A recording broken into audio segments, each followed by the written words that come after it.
இன்றைய தினம் காலையில் நடந்த கோரமான விபத்துன்னு சொல்லலாம். எல்லோரையும் மனம் கலங்கக்கூடிய ஒரு விபத்து.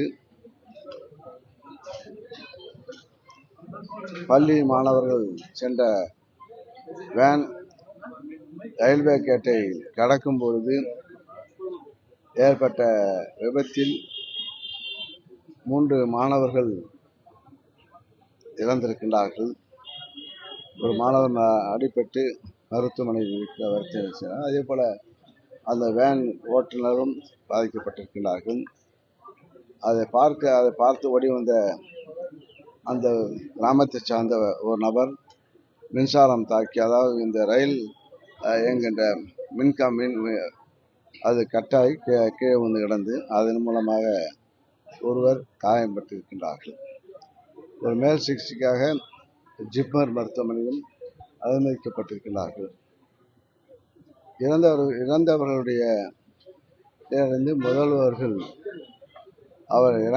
தங்களுடைய இரங்கலை தெரிவிக்கின்ற வகையில் என்னையும் தொழிலாளர் துறை அமைச்சர் அவர்களையும், மாவட்ட ஆட்சியர், அனைத்து காவல் கண்காணிப்பாளர், சட்டமன்ற உறுப்பினர் எல்லோரும் அங்கே சென்று பார்க்க வேண்டும், உதவி செய்ய வேண்டும் என்று ஆணையிட்டதன் பேரில் இங்கே வந்திருக்கின்றோம். ஆக இது அதிகம் இங்கே ஸ்டார்டிங் பாயிண்ட் ஆகிறதுனால வேன் இதனால இதாகிடுச்சு. இது கவலைக்குரிய விஷயம். ஆறுதல் சொல்லக்கூடிய வார்த்தைகள் இல்லை.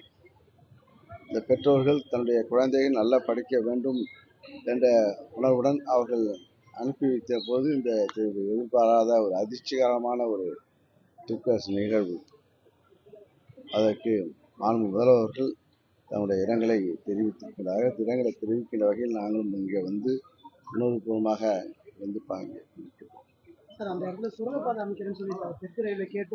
அது சம்பந்தமாக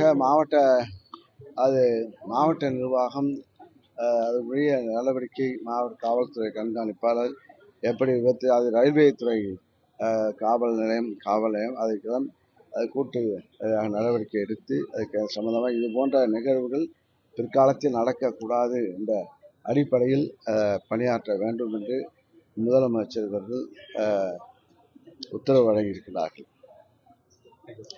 என்ன ப்ராப்ளம், என்ன பிரச்சனை என்பதை நேரடியாக ஆய்வு செய்து அதுக்குரிய நடவடிக்கை எடுப்ப ரயில்வே நிர்வாகமும் தன்னுடைய இப்போது அவங்களும் அறிவித்திருக்கிறாங்க. இழப்பீடு மாணவருக்கு, ஒரு குழந்தைக்கு இழப்பீடாக 5 லட்சம், அது காயமுற்றவர்களுக்கு, படுகாயமுற்றவர்களுக்கு 1 லட்சம் என்று முதல்வர்கள் அறிவித்திருக்கிறார்கள். அது உடனடியாக அது வழங்கப்பட இருக்கிறது. ஆக இந்த நேரத்தில் இந்த நிகழ்வு எதிர்பார்க்காதது. அது நம்முடைய மாவட்டத்தில் இது போன்ற நிகழ்வு எல்லோரும் குடும்பத்தில் ஏற்பட்ட போல் ஒரு உணர்வு இருக்குது. சார், இப்போ காவல்துறை மூலமாக இருக்கக்கூடிய அந்த எல்லா ரயில்வே கேட்லையும் பாதுகாப்பு ஏற்பாடுகள் என்ன பண்ணப்படும்? ஏன்னா ரயில்வே பொறுத்த வரைக்கும் ரயில்வே துறை அது அவர்களுக்கு உரிய பவர். அதே மின்சாரம் வந்தாலும் அதே தனி சட்டம், அதுபோல் விவசாயம் ரயில்வேக்கு தனி சட்டம். ஆக இது போல ஆள் இல்லாத கேட் இருக்கக்கூடாது என்றுதான் நிர்வாகமும் பார்த்து கொண்டிருக்கிறார்கள். இது போன்ற எந்தெந்த இடத்துல எந்தெந்த சுரங்கம் கொண்டுவது எந்தெந்த இடத்துல என்பது எங்களுடைய கவனத்தில் வரல. இப்போ வந்திருக்கிறது என்ன என்பதை மாவட்ட ஆட்சியாளர்கள் ஆய்வு செய்து பணியை நடத்துவார்கள்.